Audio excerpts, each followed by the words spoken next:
Hello friends, मैं हूं तानिया और ये है डॉक्टर लीना खत्री, एक होम्योपैथिक डॉक्टर है। इनसे आज मेरा एक और सवाल है हेयर से रिलेटेड। आजकल हर किसी का हेयर लॉस बहुत ज़्यादा हो रहा है। जिससे भी देखो वो हेयर लॉस की प्रॉब्लम से बहुत परेशान है। छोटे से लेके बड़े तक जेंट्स के भी हेयर लॉस बहुत हो रहा है। कम कम उम्र में लोगों के आगे से बाल झड़ रहे हैं। तो ये एक बहुत ही ज़्यादा गंभीर समस्या हो रही है, आजकल के युवाओं में भी हो रही है। तो इससे इससे बचाव और लक्षण वगैरह आज हमको डॉक्टर लीना जी बताएंगी। तो लीना जी बताइए, इसका क्या कारण है और इससे बच्चा कैसे जाए और कैसे हेयर को वापस ग्रो किया जाए। आपने बहुत ही बेहतर क्वेश्चन पूछा है और कॉमन क्वेश्चन पूछा है। हेयर प्रॉब्लम आजकल बहुत ज्यादा हो गई है क्योंकि एनवायरनमेंट ही ऐसा हो गया है जो केमिकल फ्री नहीं हो सकता। नेचुरल, हम हर चीज नेचुरल यूज नहीं कर सकते।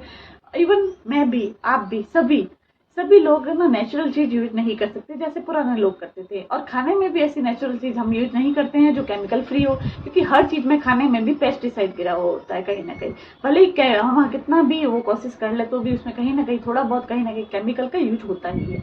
इसके अलावा जो डिलीवरी है, पोस्टमार्टम है, या 50 से उम्र ज्यादा उम्र हो गई है, उम्र का भी बहुत फर्क पड़ता है। खान पान का भी बहुत फर्क पड़ता है। विटामिन डी के डेफिशिएंसी हो, सी की डेफिशिएंसी हो, या कोई कई सारे जो विटामिन होते हैं, मिनरल्स होते हैं, एक दूसरे से जुड़े हुए होते हैं। तो खान पान का भी ध्यान रखना बहुत जरूरी होता है। ये भी एक बहुत बड़ा कारण बन जाता है। इसके अलावा मेंटल कोर्स, अगर वो टेंशन वगैरह में रहेगा कोई भी पेशेंट, चाहे वो आदमी है चाहे औरत है। औरतों में भी हमने देखा है और आदमियों में भी ये चीज देखी है, क्योंकि देखा होगा आपने जो टार्ट जिसको हम कहते हैं, जो बाल्डनेस होती है, आदमियों में भी होती है और औरतों में भी होती है। जिसमें क्या होता है, फ्रंटल रीजन भी कम हो जाता है, किसी का पीछे का होता है और किसी के रूट से निकलते हैं, किसी के आधे आधे टूट के निकलते हैं। तो ये प्रॉब्लम अलग अलग हो सकती है। इसके अलावा हम कह सकते हैं कि खान पान के अलावा हमने मेंटल कोर्स की भी तरफ ध्यान दे दिया, केमिकल की तरफ भी ध्यान दे दिया, खान पान का भी ध्यान दे दिया। अगर हम न्यूट्रिशन अच्छे से नहीं लेते तो ये प्रॉब्लम होती है। इसके अलावा जूसेस वगैरह, इसके अलावा जो आयरन डेफिशिएंसी की वजह से भी हो सकता है कि खून की कमी होती है, तो भी उससे कई सारे न्यूट्रिशन कम हो जाते हैं, क्योंकि ब्लड फ्लो भी तो बालों में जरूरी होता है। इसीलिए हमें कभी कभी मसाज करनी चाहिए। इसके अलावा हमें जो पीसीओडी हो, पीआईडी हो, या हार्मोनल कोई भी से भी दिक्कत हो, जैसे मेनोपॉज वगैरह भी हो सकता है। इसके अलावा पीआईडी, ये सब चीजें के अलावा थायराइड वगैरह भी एक प्रॉब्लम बन गई। ये भी हार्मोन से रिलेटेड है। इसलिए हमें थायराइड जब जांच कराते हैं तो T3, T4 और जो TSH तीनों का कराना चाहिए। केवल TSH का जांच कराना ही सही नहीं है, पूरे ढंग से कराना चाहिए। हमें देखिए, हमने कारण जान लिए कि कई सारे न्यूट्रिशन की कमी हो जाती है, तो न्यूट्रिशन का भी हमें ध्यान रखना है, खान पान का ध्यान रखना है, पानी अच्छे से पीना है, ब्लड वगैरह हमारा अच्छा बने। इसलिए हमें कई सारी मैंने वीडियो बनाई है जिससे ब्लड बढ़ता है किन किन चीजों से खाने से। तो वो नेचुरल चीजें हमें जरूर खानी है।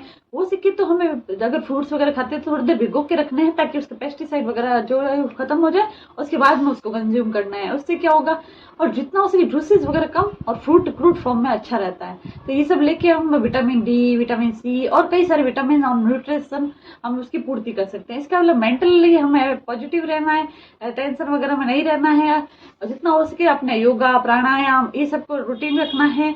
खान पान का ध्यान रखने के साथ समय भी एक फिक्स करना है, सुबह उठना, सोना, खाना पीना, सोचना, ये सब ना हमारे बालों पे डिपेंड करता है। इसके अलावा होम्योपैथिक बहुत सारे ऐसे ट्रीटमेंट है, लेकिन होम्योपैथिक चिकित्सक की देखरेख में ही आप ट्रीटमेंट ले तो बेहतर रहता है। जो गूगल पे पढ़ के आप कोई भी मेडिसिन, चाहे एलोपैथी है, चाहे होम्योपैथी है, चाहे आयुर्वेदिक है, वो देख के आप नहीं ले, डॉक्टर की सलाह से ही कोई ट्रीटमेंट ले।